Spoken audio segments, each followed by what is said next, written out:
A B3 reduziu em 10 vezes o tamanho do contrato dos futuros de Bitcoin.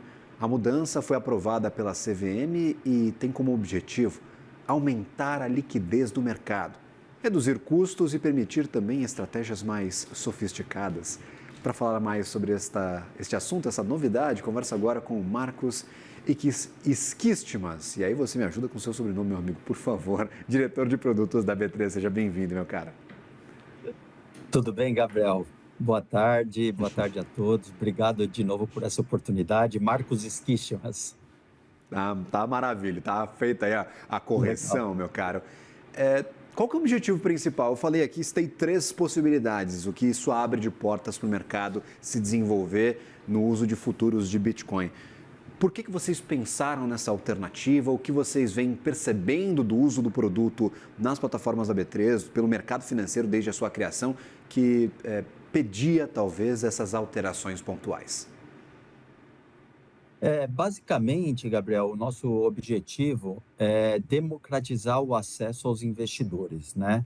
O que a gente percebeu ao longo dos últimos meses é que uma quantidade cada vez maior de clientes estavam operando o produto e havia uma demanda de outros clientes que ainda achavam esse produto grande para suas operações.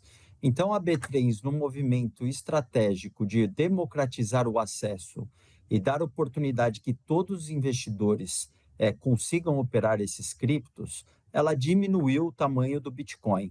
Então, hoje, ele ficou 1% do tamanho de um Bitcoin. Então, isso basicamente democratizou o acesso, dá oportunidade para mais investidores operarem nosso produto num ambiente regulado, seguro, com toda a segurança do regulador, da CVM e da própria B3. E com isso, inclusive, trazerem estratégias mais sofisticadas para o mercado, né? Com ajustes mais corretos. Uma vez que você tem um contrato menor, você consegue fazer investimentos mais adequados e que estejam correlacionados com o seu perfil de investimento. Perfeito. Era uma demanda, talvez, dos usuários, de quem consumia esse produto, de quem fazia as operações, ou vocês perceberam organicamente que isso era necessário, seria um bom caminho para desenvolver o produto? Com certeza, a gente considerou que seria um bom caminho para desenvolver o produto, principalmente por conta da segurança que a B3 oferece para o mercado, né? Então, quando a gente olha, desde 2024, o Bitcoin na B3 ele já tradou mais de 2 trilhões de reais. Isso aqui é uma marca impressionante, uma busca muito grande por investidores de todos os tipos, pessoa física, investidores institucionais, investidores globais super relevantes globalmente que nos procuram e vieram operar o produto aqui no Brasil, dada a relevância. A gente vê que o Brasil está num cenário global de criptoativos de bastante destaque, né? Então, isso fez com que a B3 olhasse para o mercado e tentasse trazer algo que fosse, de fato, seguro e acessível para qualquer tamanho de investidor. Perfeito. E aí, esse número me chama bastante a atenção, 2 trilhões de reais negociados. O mercado, se a gente leva em número de sei lá, investidores, se dá para a gente chamar assim, de cripto, até maior do que o mercado acionário aqui no Brasil. Então, tem muita gente interessada em negociar criptoativos, talvez utilizando essa plataforma regularizada, já com essa proximidade com o regulador, a CVM, da B3, que está disponível desde o ano passado. Em termos comparativos, com o que a gente pode comparar hoje o produto futuros de Bitcoin dentro do portfólio da B3? Quando eu leio os resultados operacionais, sempre está ali em destaque, então eu imagino que tenha uma Sim. parcela grande dos investidores que esteja acessando, utilizando este produto diariamente. Acho que o importante aqui a destacar, ele é um produto bastante relevante dentro da prateleira de produtos da B3. A gente vê uma demanda cada vez maior de pessoas físicas, né, por esse mercado. Ainda é muito recente, essa alteração ocorreu agora, no meio de junho, né? Mas o que a gente percebeu é que mais investidores começaram a operar o produto. Então, a gente tinha uma média de por volta de 4.500 a 5.000 pessoas físicas operando o produto, quase 5.000 investidores por mês, por dia, né? operando esse produto, e o que a gente percebeu após a redução do tamanho do contrato, que a gente já cresceu e está indo para uma casa de 5.500, 6.000 investidores. Ou seja, apesar de ser muito recente, a gente viu que teve impacto e que mais pessoas físicas e investidores começaram a operar esse mercado. Esse movimento, ele não só trouxe a redução do tamanho do contrato, mas a B3 também reduziu o preço das suas tarifas, proporcionalmente, né? Então, reduziu em 10 vezes o tamanho do contrato, reduzimos em 10 vezes também o tamanho da tarifa. Mas, além disso, a gente se preocupou com aquele novo investidor, aquele investidor que não opera no mercado regulado, que ele está no mercado das cripto exchanges, que ele teste o nosso produto, conheça o nosso produto. Então, esse investidor que começa a operar nosso produto, ele vai ter uma tarifa ainda mais reduzida como forma de atraí-lo e fazer com que ele se acostume com o nosso produto e comece a utilizá-lo em seu portfólio. Perfeito. E aí, por exemplo, o que deriva dessa decisão? Vocês decidiram diminuir o contrato em 10 vezes, né, diminuir também as tarifas. Qual que é a contraparte? Por que não fizeram isso de entrada? É porque os custos são maiores para operar neste formato? E aí, por que eu faço essa pergunta? Porque a gente imagina que outros criptoativos, outros produtos também possam receber alguma mudança, caso tenham também essa atenção que o mercado está dando para os futuros de Bitcoin. Aqui na B3, junto com o regulador, com a CVM, a gente tem uma preocupação muito grande de dar um passo de cada vez. Então, nosso objetivo é colocar no mercado, a gente colocou num tamanho um pouquinho maior para aqueles investidores que já têm mais experiência no mercado, que já conhecem como operar o mercado brasileiro numa plataforma regulada. E conforme a gente vai entendendo o produto, tendo mais segurança, a gente faz a sua evolução. Então, quando a gente percebeu que o produto estava aderente, que o produto era adequado e que não tínhamos nenhum tipo de entrave, a gente conversou com o regulador e aí sempre buscando a segurança máxima para o nosso cliente, a gente resolveu fazer a redução do contrato. A redução do contrato, ela não veio simplesmente com a redução do tamanho do contrato, mas a gente também tem uma exigência de margem mínima, que antes era de R$ 100, a gente exige agora R$ 50 apenas, para você operar um mini contrato.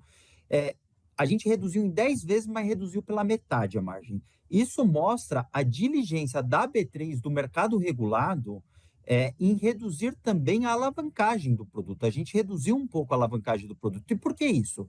Para dar uma experiência melhor para o nosso cliente, para que ele não entre numa operação e seja zerado muito rapidamente, que ele tenha tempo hábil para reagir às mudanças de preço do mercado. Então, uma mudança bastante ampla que não impacta só a redução do tamanho do contrato, mas a gente olhou para margem, olhou para preço, e foi o momento que a gente se sentiu seguro de dar esse passo e dar essa acessibilidade a mais investidores. A gente tem ideia aqui, para quem está nos assistindo, que pode ser negociado hoje com essa redução de 10 vezes, por favor. Desculpa, Gabriel, acho que cortou um pouquinho. Perdão, eu perguntei qual que é o tamanho do contrato hoje que vocês estão praticando. Perfeito. Depois dessa redução de 10 vezes, para quem está nos assistindo, não tinha contato com o produto anteriormente, foi de quanto para quanto, para a gente deixar essa informação Perfeito. bem clara. O contrato hoje ele está valendo $1.000, né? Então ele estava valendo por volta de $10.000 ou 50 a 60 mil reais. Agora ele está por volta de R$ 5.000. A margem mínima que antes era de 100, agora é de apenas R$ 50. E o que a gente fez também nesse passo de evoluir nosso mercado de cripto, de dar mais produtos para o nosso cliente, dada a sofisticação do nosso mercado, a gente também lançou o contrato de Ethereum e o contrato de Solana. E todos eles já no tamanho do futuro de Bitcoin, de $1.000 aproximadamente, ou 5, 6 mil reais de notional. Já perceberam essa... Não precisaria seguir o mesmo rito do Bitcoin, as mesmas etapas, porque já sentiram o mercado e viram que talvez o público estava adaptado e tinha demanda por esse tipo de produto. Então, a gente já começou na segunda etapa com Ethereum e com Solana, né? O aprendizado, a segurança que a gente teve com o Bitcoin já nos permite que a gente evolua, traga mais produtos já numa segunda etapa, como você mesmo disse. Perfeito. Vocês estão desenhando uma terceira etapa? A gente olha para o passo agora olhando para o próximo, talvez. Aí ó, é o trabalho especulativo do jornalista aqui, olhando um pouquinho mais para frente. Vocês lançaram 2 novos produtos, Ethereum e também Solana. Vocês monitoram o mercado, enxergam potencial em outros produtos do mercado de criptoativos, já que nós temos uma infinidade de criptos aí espalhados pela internet. Perfeito. Temos sim. Já recebemos, inclusive, demandas para expandir esse portfólio além de Bitcoin, Solana e Ethereum. Então, já nos trazem uma demanda para ter pelo menos os top 10, top 15 criptoativos aqui na B3. Acredito que esse sucesso todo tem muito a ver com essa segurança e a credibilidade que a gente traz, né? Essa experiência que a gente busca trazer para o investidor faz com que eles nos demandem para expandir esse portfólio. Mas não só novos criptoativos, nosso objetivo também é trazer outros produtos em cima dos mesmos criptos. Como, por exemplo, a gente pretende trazer no final do ano as opções sobre o Bitcoin, a gente quer trazer opções sobre ETFs, futuros sobre ETFs. Então, construir uma prateleira completa, uma família de produtos ao redor do Bitcoin completa para que o cliente tenha todos os subsídios ali para negociar da melhor forma possível, tanto proteger o seu portfólio, como também operar e tentar fazer um investimento de longo prazo, às vezes protegido, utilizando uma opção. Então, a gente quer completar a prateleira de criptoativos, mas também trazer toda a família de produtos ao redor dessas criptomoedas. Perfeito. E essa família de produtos, opções, outros derivativos, em cima do Bitcoin, talvez ETFs de Bitcoin, aqui é o principal ativo. Por enquanto, os outros ativos Ethereum e Solana, com os futuros e ainda sob análise. Como é que está essa organização até o final do ano, por favor? A gente já vê no mercado de ETFs que a gente possui não só ETF de Bitcoin, mas a gente tem ETF com cesta de criptomoedas, né? Então, isso é muito legal. Então, a gente já percebe o próprio mercado se desenvolvendo, gestores trazendo produtos para o nosso investidor local. A gente vê, inclusive, os institucionais, né, que são os fundos aqui no mercado brasileiro, olhando para o nosso produto e operando o nosso produto, né? Então, o objetivo a gente começa agora com o futuro de Solana e Ethereum, mas no final do ano, quando a gente trouxer as opções, rapidamente também já trazer as opções de Ethereum, as opções de Solana, para que o mercado tenha todas as ferramentas possíveis para a melhor gestão do portfólio. Desses gestores estavam aí esses últimos dias aqui na nossa programação conversando conosco. Obrigado, Marcos. Sempre bem-vindo à programação do CNN Money. Uma ótima tarde, uma boa sexta-feira a você. Obrigado pela oportunidade. É um prazer falar aqui contigo. E boa tarde para vocês e para os telespectadores. Agradecido. Até uma próxima.